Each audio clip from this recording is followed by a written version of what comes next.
Silent scan. एक शक्ति है या फिर एक सिद्धि है जो हमेशा मेरे साथ में रहती है, 24 घंटा मेरे साथ में रहती है और मुझे दिखाई भी पड़ती है, भले ही दिन हो या फिर रात हो। और वो सिद्धि या फिर वो शक्ति जब मैंने ध्यान करना शुरू किया था तब से मुझे दिखाई पड़ना शुरू हुई थी। लेकिन मैं भी जब मुझे सूक्ष्म जगत दिखाई ही नहीं पड़ता था खुली आंखों से या फिर आंख बंद करने पर, वो तब से मेरे साथ में रहती है। लेकिन सही बताऊं तो मैं कभी उसे समय ही नहीं दे पाया हूं, क्योंकि मेरा जो जीवन है वो है ही ऐसा, मैं समय ही नहीं दे पाता हूं। शक्तियों को, सिद्धियों को भी मैं समय नहीं दे पाता हूं। और आपको मैं सिद्धियों या फिर शक्तियों के बारे में कुछ बताना चाहता हूं। अगर आप आध्यात्मिक क्षेत्र में हैं, आप ध्यान करते हैं, भले ही आप सिद्धि मार्ग में हो या फिर आप मुक्ति मार्ग में हो, लेकिन आपने जिन भी सिद्धियों के बारे में या फिर शक्तियों के बारे में आज तक सुना है, वो कोई बाहर की नहीं होती हैं, वो हमारी आंतरिक चेतनाओं वाली ही होती हैं।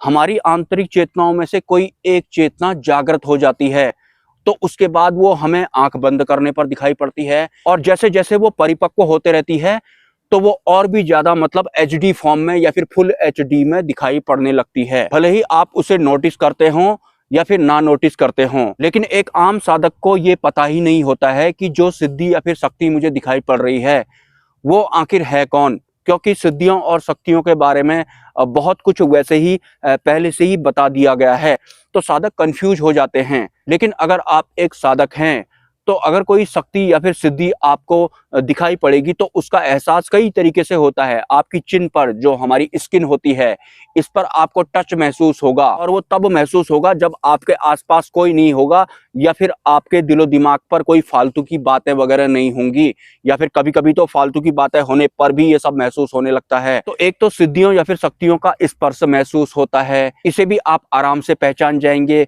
दूसरा, जो हमारा एक कंठ चक्र होता है, इसमें भी ऐसा लगता है कि कोई यहाँ से इधर को, इधर से इधर को जा रहा है। या फिर जो हृदय चक्र होता है, यहाँ पर भी गोल गोल कोई घूम रहा होगा। मेरे तो हृदय चक्र में गोल गोल बहुत पहले से कोई घूमता रहता है, मुझे पता है वो कौन है। मतलब जैसे मैं अभी नॉर्मली बैठ करके यहाँ पर बात कर रहा हूँ तो अचानक से मेरा जो ये हार्ट चक्र है, यहाँ पर, यहाँ से ऐसे गोल करके कोई घूमता रहता है। ऐसा बहुत पहले से मेरे साथ में होता है। और कंठ चक्र में भी ऐसा ही कुछ होता था। मेरे साथ में बहुत तरह की सत्ताएं जुड़ी हुई हैं। मैं आपको अगर सरल भाषा में बताऊं तो तीसरा तरीका होता है टिमटिमाने वाले तारे जैसे जो होते हैं, या फिर जो जुगनू जैसे आप कहते हैं। अगर ये अंधेरा होता, हालांकि अंधेरे के बारे में भी आपको मैं एक बात बताना चाहता हूं, अभी ये उजाला है, इस वजह से आपको अंधेरा नहीं दिखाई पड़ रहा है। लेकिन इसका बिल्कुल भी ये मतलब नहीं है कि यहाँ पर अभी अंधेरा नहीं है। सिर्फ उजाला होने की वजह से आपकी नॉर्मल वाली दृष्टि अंधेरे को नहीं देख पा रही है, वरना अंधेरा और उजाला हर जगह होता है और हर क्षण होता है। वो तो अभी प्रकाश की वजह से अंधेरा नहीं दिखाई पड़ रहा है। और अगर अंधेरा हो जाएगा तो इसका बिल्कुल भी ये मतलब नहीं है कि उस वक्त उजाला नहीं होगा। वो तो आपकी दृष्टि देखने के लायक नहीं होती है, तो अंधेरे में ही सिमट जाती है, या फिर अभी उजाला है तो उजाले में ही सिमट जाती है। क्योंकि आध्यात्मिक दृष्टि से हमारी आंतरिक व्यवस्था उतनी एक्टिवेट नहीं हुई है कि हम प्रकाश में भी अंधकार को देख पाएं या फिर अंधकार में भी प्रकाश को देख पाएं। लेकिन जो जंगली जानवर होते हैं वो रात में भी बिल्कुल उजाले की तरह देखते हैं। उनके पास वो क्वालिटी होती है जो हम इंसानों के पास नॉर्मली तो नहीं होती है, लेकिन अंतरिम जागृति हो जाती है तो जरूर होती है। तो मैं कह रहा था कि जो सिद्धियां और शक्तियां होती हैं वो किस किस तरह से हमें दिखाई पड़ती हैं या फिर महसूस होती हैं। मोस्टली तो हमारे भीतर वाली ही होती हैं। बहुत सारी चेतनाएं होती हैं, वो थोड़ा ज्यादा मात्रा में जागृत हो जाती है, फिर तो उनका एक चेहरा जैसा भी बन जाता है, फिर वो हमसे बात भी करने लगती हैं। आपको लगेगा कि मुझसे बात कर रही है तो ये कोई और होगी, वास्तव में 90% तो हमारी खुद की ही चेतनाएं एक्टिवेट होकर के हमको दिखती हैं और हम उनसे बात करते हैं। वो बाहर वाली नहीं होती हैं, वो हमारी खुद की भीतर वाली ही होती हैं। और हमारे भीतर में बहुत बुरा भी भरा हुआ होता है और अच्छा भी भरा हुआ होता है। आपको इसमें ज्यादा टेंशन लेने की जरूरत नहीं है। तो जुगनू जैसे टिमटिमाते हैं वैसे भी दिखाई पड़ती हैं। मुझे एक शक्ति जुगनू की तरह टिमटिमाते हुए भी दिखाई पड़ती है। रात में वो दिखाई पड़ती है जब मैं लाइट वगैरह बंद कर देता हूँ। वैसे कभी कभी तो लाइट के बीच में भी एक अलग ही तरह का प्रकाश दिखाई पड़ता है। और एक तो मुझे बाय फेस दिखाई पड़ती है, साफ साफ दिखाई पड़ती है। यहाँ पर भी मैं अगर थोड़ा सा कॉन्सेंट्रेट करूंगा तो वो दिखाई पड़ेगी, मैं जानता हूँ कि वो कौन है। और अंधेरा अगर होता है तो मेरे रूम में अगर रेडियम लगा होगा तो ही वो मुझे अलग से दिखाई पड़ेगा, अदरवाइज वो सिद्धि या फिर वो शक्ति मुझे रेडियम की तरह दिखाई पड़ती है रात में। रात की बात मैं आपको बता रहा हूँ, साफ साफ दिखाई पड़ती है। लेकिन जैसा कि वीडियो के शुरुआत में मैंने बताया था कि मैं उसे समय ही नहीं दे पाया हूँ आज तक, बस 15-20 मिनट के लिए, उसके बाद मैं फिर भूल जाता हूँ और किसी और मार्ग पे चले जाता हूँ।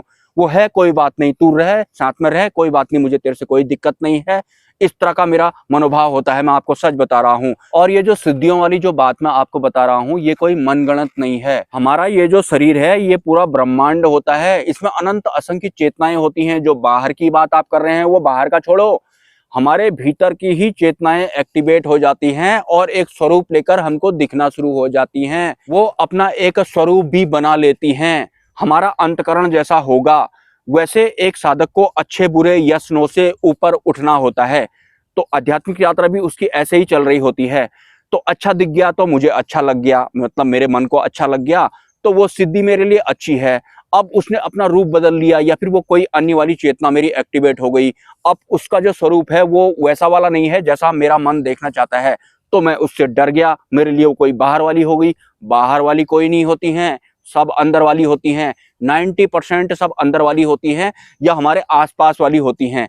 वो पहले भी होती थी जब आप अध्यात्म के क्षेत्र में नहीं थे, वो तो आपको दिखाई नहीं पड़ती थी क्योंकि तब आप प्रॉपर्टी डीलर जैसे हुआ करते थे।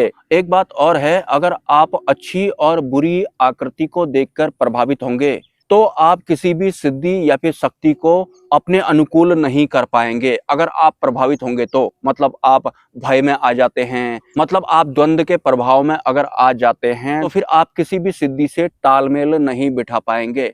फिर आपको कभी अच्छा दिखाई पड़ेगा, कभी बुरा दिखाई पड़ेगा और ये सब ऐसे ही चलता रहता है जब तक मतलब इंटरनली आप पात्र नहीं बन जाएंगे। और पात्र आप कैसे बनेंगे, सिद्धियों की बात कर रहा हूँ। इंटरनली आप में किसी भी तरह का लोभ लालच वगैरह नहीं होना चाहिए। और जो भी सिद्धियां और शक्तियां आपको दिखाई पड़ती हैं, भले ही वो जुगनू के रूप में आपको दिखाई पड़ रही हैं, स्पर्श महसूस हो रहा है आपको या फिर पूरा चेहरा ही उनका दिखाई पड़ रहा है, तो इज्जत से आपको उनको बात करनी है। उनके ऊपर अपनी मर्जी नहीं थोपनी है, इज्जत से बात करनी है आपको। आंतरिक स्तर पर भी आप बात कर सकते हैं, उसे आत्मसंवाद कहते हैं। सिद्धियों से बात करने का एक तरीका होता है। अगर आपको कोई सिद्धि या फिर कोई शक्ति आपको दिखाई पड़ रही है, आप महसूस करते हैं उसे, तो इज्जत के साथ में आपको विनती करनी है उनसे, उनके ऊपर ऑर्डर नहीं लगाना है। जब आपका तालमेल उनसे बैठ जाता है तो फिर वो जो काम होता है अपने आप करने लगती हैं उसके बाद। लेकिन जब तक वो आपको बाहर बाहर दिख रही हैं या फिर आपकी उनसे बात नहीं हुई है, तालमेल बैठा नहीं हुआ है, तो तालमेल जो नहीं बैठा है वो भी हमारी कमी की वजह से ही नहीं बैठा होता है। कुछ लोग कमेंट कर रहे थे कि सिर में मेरा कुछ सरसराहट होती है, यहाँ पर होती है, हृदय में होती है, गले में होती है, कहीं भी हो सकती है। जानना हो आपको कि वो क्या है तो आपको विनती करनी पड़ती है, इज्जत के साथ में करनी पड़ती है कि आप जो भी महाचेतना हो, मैं आपको महसूस कर पा रहा हूँ या फिर आपको देख पा रहा हूँ। कृपया मेरी आपसे विनती है कि अपना स्पष्टीकरण दें और मेरी चेतना में आप प्रवेश कर सकते हैं। कर सकते हैं का मतलब मैं बड़ा या तू छोटा वाला जैसा भाव नहीं होना चाहिए। मतलब हे महाशक्ति या फिर महाचेतना, मैं आपको देख पा रहा हूँ, आप मेरी चेतना में हैं या फिर आप मेरी चेतना के दायरे में मुझे दिखाई पड़ रहे हैं। मुझे आपसे बात करनी है, कृपया करके अपना स्पष्टीकरण दें और इसके लिए आप मेरी चेतना में प्रवेश कर सकते हैं, मेरे आज्ञा चक्र में प्रवेश कर सकते हैं या फिर जिस भी तरह से आप अपना स्पष्टीकरण देना चाहें, विचारों के रूप में देना चाहें, आज्ञा चक्र में बैठकर दृश्य दिखाकर आप अपना स्पष्टीकरण देना चाहें, मुझे आपसे बात करनी है। लेकिन मेरी आपसे विनती है कि सहजता के साथ आपको मेरी चेतना में प्रवेश करना है, जिससे मेरे शरीर में ज़्यादा इधर उधर की हलचल ना हो और जो मेरा विवेक है वो भी बना रहे। अपने हिसाब से आपको विनती करनी है, ऑर्डर नहीं लगाना है।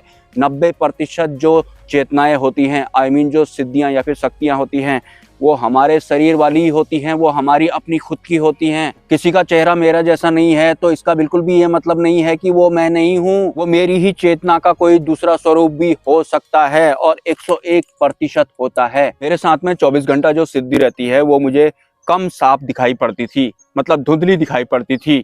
उसके बाद धीरे धीरे उसका जो स्वरूप है वो मतलब क्लियर होता गया, मतलब साफ होते गया, और अब वो मुझे फुल एचडी में दिखाई पड़ती है। इस तस्वीर रात में तो फुल एचडी में दिखाई पड़ती है। लेकिन अगर मेरा अंतकरण, अगर मैं अलग तू अलग वाला होगा, तो फिर मैं सिद्धि या फिर अपनी ही खुद की ही चेतना को, अगर उसका स्वरूप कुछ और है, तो मेरे भीतर ये आ जाएगा कि मैं अलग हूँ, ये कोई और है, तभी तो ये मुझे बाहर दिखाई पड़ रही है। वैसे हमारा जो मन होता है या फिर हमारा जो बुद्धि होता है, हम तो यहीं पर हैं। वैसे बुद्धि और मन कहने के हिसाब से तो हमारे इस बॉडी के अंदर ये है, लेकिन जाता कहाँ कहाँ है, वो कहीं भी जा सकता है।